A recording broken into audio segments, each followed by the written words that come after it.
Yo le Bourg-Palais Ceylan, on se retrouve aujourd'hui pour une nouvelle vidéo dans laquelle je vais vous dire tout simplement tous les moves que je regrette de ce que j'ai fait dans ma collection de cartes Pokémon. Et dans cette vidéo, je te fais gagner ce magnifique Dracolos. Pour la remporter, c'est très simple, t'as juste à liker, commenter et à t'abonner à la chaîne YouTube. Let's go. Ce que je regrette par-dessus tout, c'est avoir vendu des items dont maintenant je regrette, mais vraiment, pourquoi je les ai vendus. Ça commence par une histoire très simple. J'ai ouvert énormément de légendes brillantes. J'avais pas mal de TB et j'en avais une qui traînait dans le coin, tu vois. Cette ETB, je voulais l'ouvrir pour moi parce qu'à la base, elle avait un petit défaut de scellage. Et à un moment donné, j'avais besoin de sous pour financer d'autres trucs et tout. Et cette ETB, je me suis dit, allez, vas-y, tu sais quoi, je vais la mettre en box break sur Vogt. Dites-vous que j'ai tellement ouvert de légendes brillantes qu'il me manquait très peu de cartes. Il me manquait genre le Mewtwo Incubateur, Mewtwo Rainbow, Entei Rainbow, Raichu Rainbow.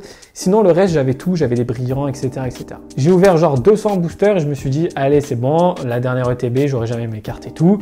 Je la mets sur Vogt en box break. Non seulement les boosters sont partis à un prix ridicule, mais surtout, je vous jure les gars, il y a des témoins dans la communauté qui pourront réagir à cette vidéo. Premier booster Mewtwo Incubateur. J'ai jamais eu autant de frustration de ma vie les gars. J'étais là, je disais « Oh mec, félicitations, hein, franchement, trop bien ta carte ».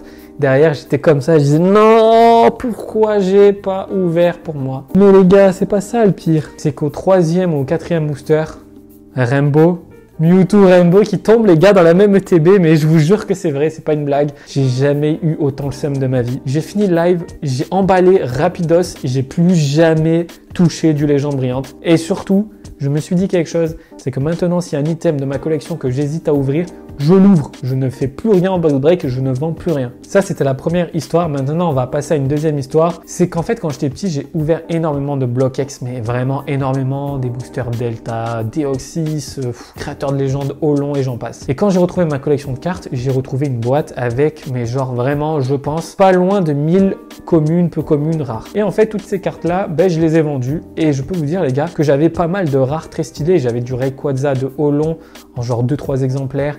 J'ai eu pas mal de Latios d'Olon aussi en plusieurs exemplaires. Des Pikachu, j'en avais genre une quinzaine. J'avais vraiment plein de cartes très stylées. Du Tempête de Sable, j'en ai eu pas mal. J'ai eu genre, je crois, 3-4 Noctali en rare. Et en fait, toutes ces cartes-là, je les ai vendues pour financer bien sûr d'autres choses. Et avec le recul, je regrette parce que ça m'aurait permis aujourd'hui d'avancer dans les full sets parce que je vais peut-être les faire en fait. Je me dis, pourquoi pas faire les full sets du Block X. Maintenant, j'ai quasiment plus rien et surtout que je les ai vendus à des prix limite un peu dérisoires. Aujourd'hui, ça prend énormément de valeur et je suis vraiment dégoûté. Et d'ailleurs, dans le lot, j'avais retrouvé aussi pas mal de reverse et d'holographiques du Block X. Et en fait, quand j'ai repris ma collection, je voulais revendre certaines parties de ma collection de cartes que je n'aimais pas forcément, alors que c'était des holographiques. Donc j'ai vendu des cartes, je sais pas, genre un gros tas de morve en reverse de créateur de légende. C'est la seule carte qui me manque d'ailleurs. Voilà, je l'ai vendu comme un débile. Et en fait, j'ai revendu des cartes qui m'inspiraient pas forcément. Et genre, bien sûr, 3 mois après, je me suis dit, tiens, si je collectionnais le Block X, et au final, j'ai vendu des cartes que j'aurais pu garder. Mais mon plus gros regret, c'est d'avoir vendu ma carte préférée ever. Et en fait, je vous explique toujours la même chose. J'ai retrouvé ma collection de cartes, comme je vous l'ai dit juste avant. Mais j'avais retrouvé une deck box. Et dans cette deck box, il y avait genre une 60aine de cartes. Et en fait, c'était des cartes vraiment très stylées. À l'intérieur, j'avais retrouvé une quinzaine d'ex. J'ai retrouvé pas mal d'holographiques, des secrètes, notamment le Pikachu secret de créateur de légende, le Canartichaud secret d'Exemrod, plein d'autres cartes, mais surtout il y en avait 2 qui étaient incroyables, 2 Métallostar. Ces cartes-là, je les ai envoyées chez PCA et elles sont revenues avec la note de 5 et 6. Et en fait, j'ai revendu le PCA 5 et j'aurais pas dû parce que c'est une carte qui me manque. Franchement, c'est une carte coup de cœur que j'avais tirée quand j'étais petit, etc. C'est une carte que je regrette d'avoir vendue. C'était la mienne, c'est moi qui l'avais tirée de boost. Je pense que c'est le plus grand regret et avec le recul, j'aurais jamais dû la vendre et je l'aurais gardée. Elle serait encore avec moi aujourd'hui. J'aurais peut-être des cases ou j'en sais rien. Mais voilà, c'est un move que je regrette. Une grosse erreur aussi, c'est l'abus d'ouverture. J'ai ouvert énormément de boosters, de trucs qui servent à rien. Par exemple, lorsque Destiny Radius est sorti, ma quête absolue, c'était d'avoir le Dracofeu Shiny et malheureusement, je l'ai pas eu. Alors que j'ai ouvert énormément de coffrets Pikachu, etc. et je l'ai jamais eu. Avec le recul, je me dis que si j'avais simplement économisé et si je m'étais acheté le Dracofeu, du coup, j'aurais moins dépensé parce que je peux vous dire que j'ai ouvert des centaines de boosters Destiny Radius.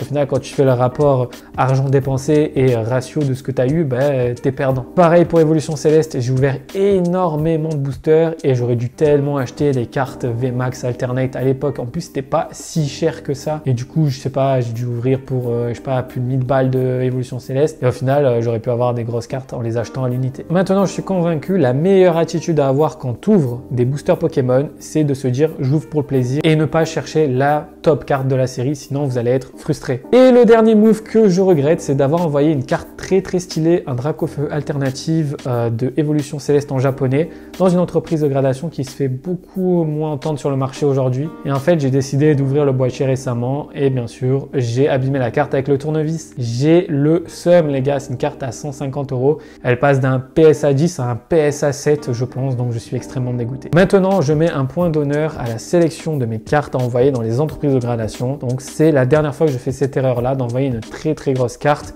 dans une entreprise qui n'est pas PSA. Voilà pour ces petites erreurs que j'ai commises dans ma collection. N'hésitez pas à partager les votes dans les commentaires et surtout, abonnez-vous, likez la vidéo et surtout, commentez. Ciao tout le monde!